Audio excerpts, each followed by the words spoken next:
Well, it looks like I am live. So, this is a test stream just to see how things go. And we will be debunking some pseudoscientific nonsense, as I said in the title, of Dennis Prager, whilst drawing. So that's what I enjoy doing. And this right here is something that I saw in a dream once. It's a centipede cockroach. So right now I'm just sketching it out, trying to figure out the proportions and how I want to set up the background and everything. So anyways, let me set up my browser, since I want to be able to move back and forth without having to minimize. Okay, so let's see if this appears. Oops, this appears fine. So yes, it's appearing on screen. Let's go. All right, so let's just get rid of this. Now let's get to it. Keys that I hit here all the time. So what about on something like science? Because you just mentioned science. This seems to me where the Republicans and the right, it just doesn't add up. We're still... So this is actually a point that I agree with Dave Rubin on, and as we all know, Dave Rubin is a right-wing grifter trying to pretend to be a liberal, talking about, oh, classical liberal, not blah blah blah. Anyways, with things such as he's going to bring up evolution, climate change, and all that, it's simply just a fact that the Republican Party does not believe in science. So, let's see how Dennis Prager will react. Still debating evolution. We're debating climate science. I'm not a... Yes, he's correct on this point. Scientist. I've brought climate scientists in here who have said in unison basically they agree. By the way, I've had... Yes, that's true. But another point that he fails to bring up is that not only do a vast majority, I think the statistic is 97% of climate scientists agree that it's an issue, but if we bring up a point where, sure, climate scientists may have their own biases, but if we look at the actual scientific literature, we find out that it's 99.999% of all academic studies agree that climate change is an issue and that we ought to do something about it. Alex Epstein on his book's right there. Moral Case for Fossil Fuels. Yeah, The Moral Case for Fossil Fuels by Alex Epstein, someone who's propped up by right-wing donors and the oil industry. So, very credible source. Right. And I was happy to talk to him as well, and he takes it from a different angle. And I'm One thing that I do have to complain about is why all the conservatives have such baritone, deep, rich voices. I mean, whether it's Dennis Prager, well, I guess Ben Shapiro is an exception, but Dennis Prager, Andrew Klavan, who else? Glenn Beck, yeah, he's another one. Rush Limbaugh has a pretty deep voice. Anyways, let's get back to it. Yes. Happy to have those conversations, and I don't pretend to know everything, so so there you go. But science to me is one of the things where the right has just... Yes, Dave Rubin is, or Rave Dubin is, some people call him, is absolutely 100% right. Science is an issue that conservatives and the Republican Party absolutely do not believe in. This is just no, science is one of those things where the left has effectively been that is absolutely false. What's going to happen is, imagine I have watched this before, obviously. It's 2017, and I watched it a couple months back, but I do not remember it too much what happened. I just know the general sense, and he's going to go into evolution, which is my main interest. But I'm sure what he's going to bring up about the left and science is about transgender people. Anyways, let's get back to it. The position, I've never met somebody on the right who said the science is wrong. It's not science. I've never met anyone who's ever said that the science is wrong. Anecdotal evidence, something that conservatives absolutely love to use. And anything, well, I can't say that. practically all points that Dennis Prager will ever try to argue on is anecdotal evidence. I have never met a conservative who doesn't agree with the science. That's true, but when we look at scientific polls, now let's go Pew Research Creationism.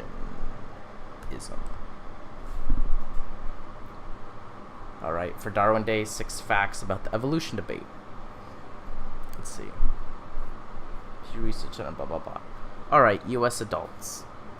Belief in evolution by religious tradition. 18% existed. Oh, that background's my chinchilla. Sorry. He's just running on his wheel. Existed in their present form. 18%. 48% evolved guided by God or higher power. And then 33% is evolved due to natural processes. So 18% of US adults, 18% of US adults do not believe in evolution and believe that God created us. So when Dennis Prager says, I have never met anyone who has said that the science is wrong, he is being disingenuous. Evolution, for example. Okay, well, all right, so you want evolution, fine. So evolution is a very complex issue, believe it or not. Now, by the way, I don't Yes, evolution is a very complex issue, and what Dennis Prager is going to do right now is he's going to start to concern troll. have a particular axe to grind. I happen to believe in God, and my position for most... The issue with believing in God and evolution at the same time is that when you study evolution, you realize that it's not individuals who evolve, it's populations. Populations evolve. So let me just go in the corner. So there technically was no first human, which goes against practically any religious belief. There was no first human, so you have to ask, when did God start to care? Was it... So if we have a timeline, it's not like, boom, one day here we're humans. Let me change this. Boom, one day there were humans. No, it's more like a gradual type of thing. I'm sure everyone's seen gradient, where over here is white, over here is white, over here is black,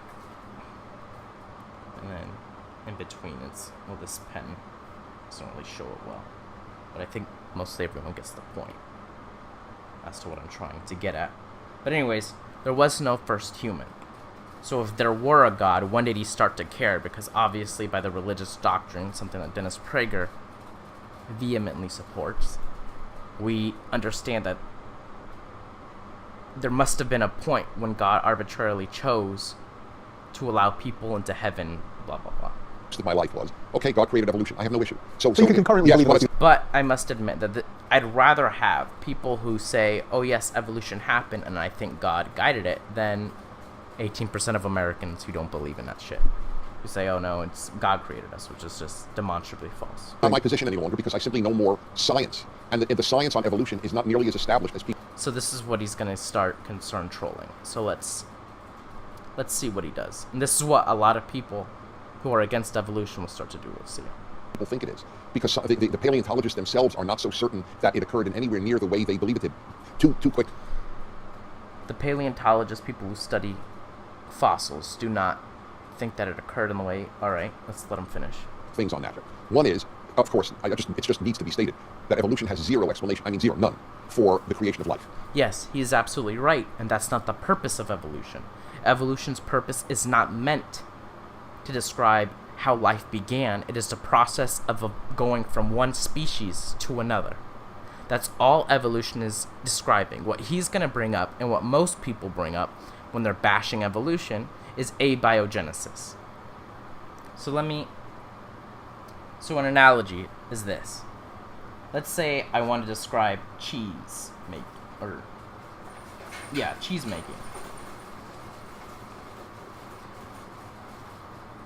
Going from one dairy product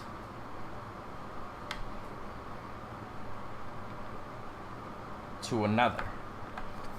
Now I'd say, okay, here you have milk, and then there are certain processes that you have that eventually will allow you to get to cheese.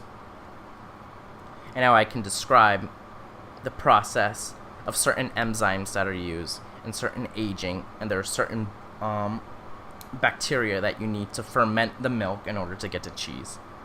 And this is what I'm trying to describe. It's cheese making. And then Dennis Prager goes, or someone like Dennis Prager goes, whoa, where did the milk come from? And we go, well, that's not what we're discussing. We're talking about cheese making. We're not talking about dairy production.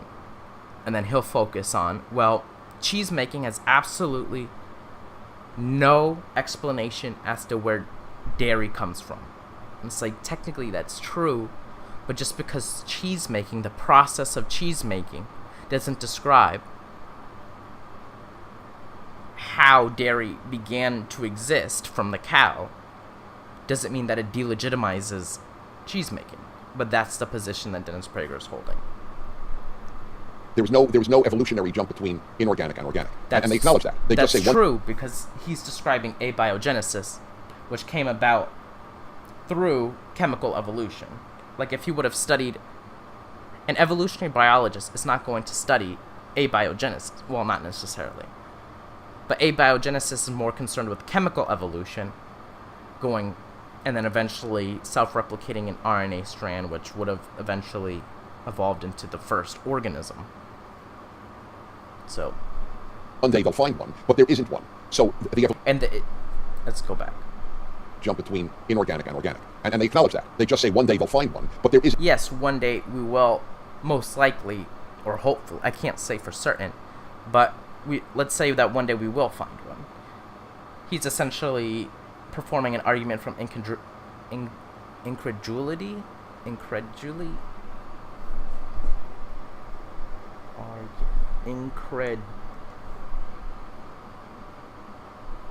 Argument from incredulity. Okay. Yeah. That. Essentially, because we don't have one now, therefore God. Isn't one. Or God so of the gods. the evolutionist has nothing to say about the origin of life. Yes, because an evolutionary biologist isn't concerned with the evolution of life necessarily. They're concerned from how one species evolves into another, and how populations change over time. They have something to say about the origin of species, once life begins. Yes, because that's what evolution by natural selection is concerned about. Mm-hmm. But that's a big difference. Mm-hmm. The second part is they don't have a lot to say even on the origin of species. When you look at, there was this thing called the Cambrian, Yes, he's describing the Cambrian explosion when a large quantity of organisms over a relatively short period of time came into existence. So, Cambrian explosion. And now an issue, so let's see, set a timeline. Cambrian explosion. So, a large number, relatively speaking, a relatively large number of species came into existence over a relatively short period of time, and what we're describing this is literally in millions of years. It took millions of years for the Cambrian explosion to begin and end. My wife knows she's going crazy because she's the other one. She's the real maven on this. But the Cambrian explosion, that's it, explosion. Okay. Yeah. This was when vast numbers of species arose, but much too quickly for evolution to have accounted for them. And there was That's false. That is absolutely false. Evolution 100% is able to explain how they come, and then he will mention. So many qualified scientists who have taken this on. Even the famous Harvard paleontologist who passed away, whose name eludes me for the moment, but he wrote about this. He was an atheist or agnostic, but he said he had punctuated evolution, where punctuated equilibrium.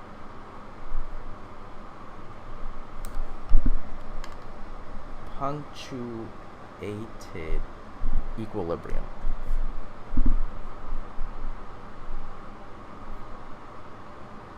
So, let's see the Wikipedia. Punctuated equilibrium is a theory in evolutionary biology which proposes that once species appear in the fossil record, the population will become stable, showing little evolutionary change for most of its geological history. The state of little or no morphological change is called stasis. So,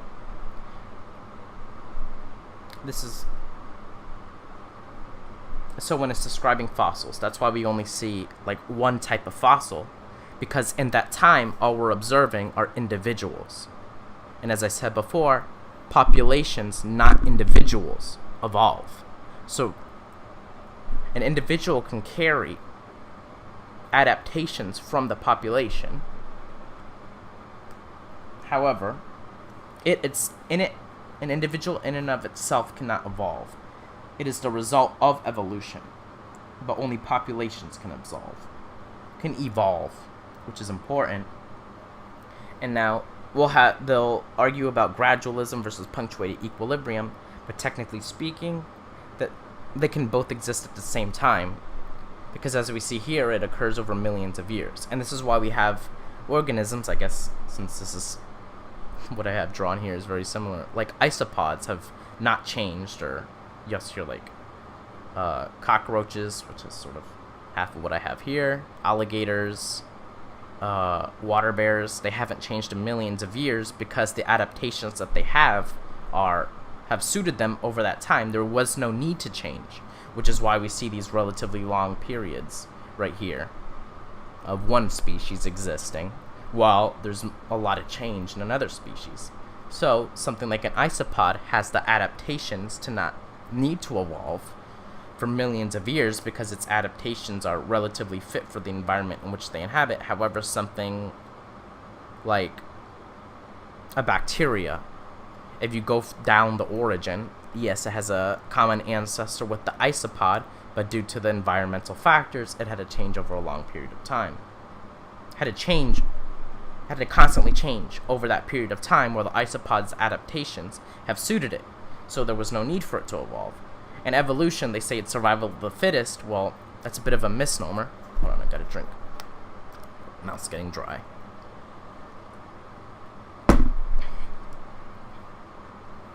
They say evolution is survival of the fittest, but really it should be evolution's survival of the most fit. The isopod over its existence has had the most fit adaptations that have allowed it to exist, while certain bacteria have had, in order to survive, had to evolve, constantly changing. Which is almost an oxymoron, because it where just things are evolution's a long game. Yeah. Anyway, my only point is that again, in the fossil record, we're looking at individuals, and populations evolve, not individuals. It's not as clear as they make. Now, if somebody says to you, I don't believe that the world was created in billions of years, that the world... yeah, that's someone... It was created in 6 24-hour periods called days. Oh, people outside are screaming. Oh. That is a rejection of the science on the matter. That's right. Okay, so I'm glad you're making... Yes, it's an absolute rejection of the science, so I agree with both of these men right here, which is very rare nowadays. Anyways.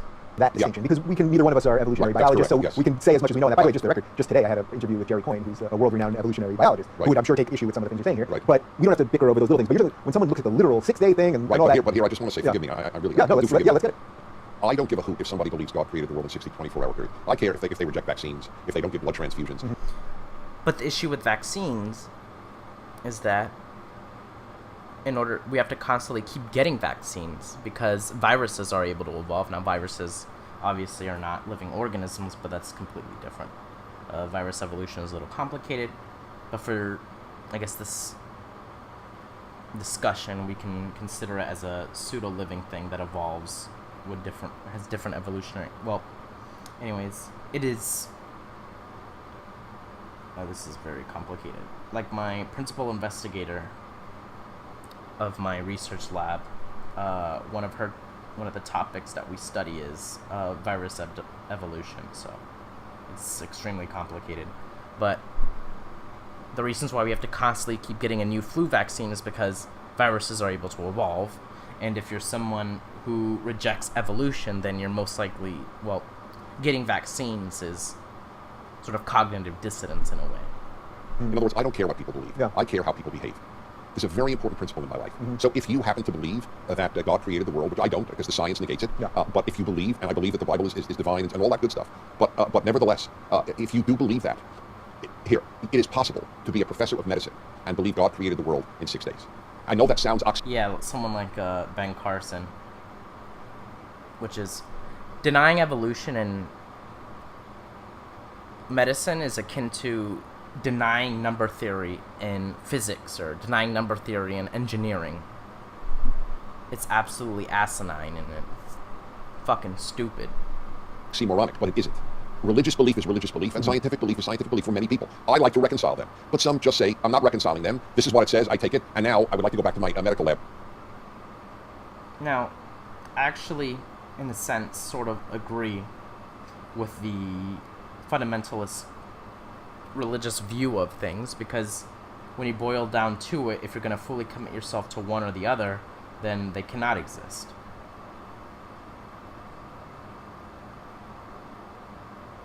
You cannot devote yourself to medicine or any type of science and also at the same time say, oh, I'm a devoted religious person, because they simply fundamentally cannot coexist.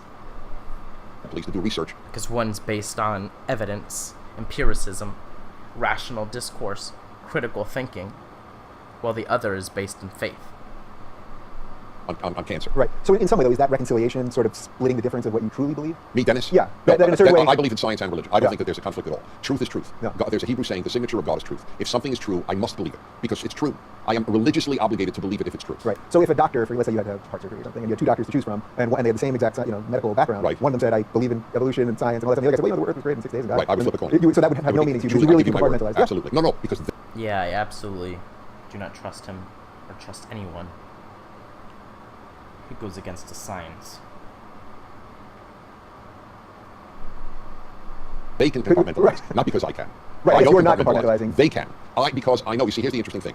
There are a lot of Orthodox Jews. I'm a religious Jew, but not Orthodox. Yeah. But there are a lot of, so I have this not, I have no axe to grind. There are a lot of Orthodox Jews who are doctors, who are physicists, who are chemists, biologists. How is that possible? They believe the Torah is from God, and they then go to the lab and do wonderful scientific work. So obviously, they live with both. Yeah. So what does that say about humans in general? That we're just able to live with Well, all right, I have an interesting theory on that. This is why the left scares me more than... the left is scared by religious Christians, for example. I'm not scared by religious Christians at all. All right, and so it's late. I'm tired. This is just a test stream. So I hope you enjoyed it, if there was a viewer. And I'll be back to it sometime with more political content when I'm not as tired and when I hopefully get better at this. All right. Bye.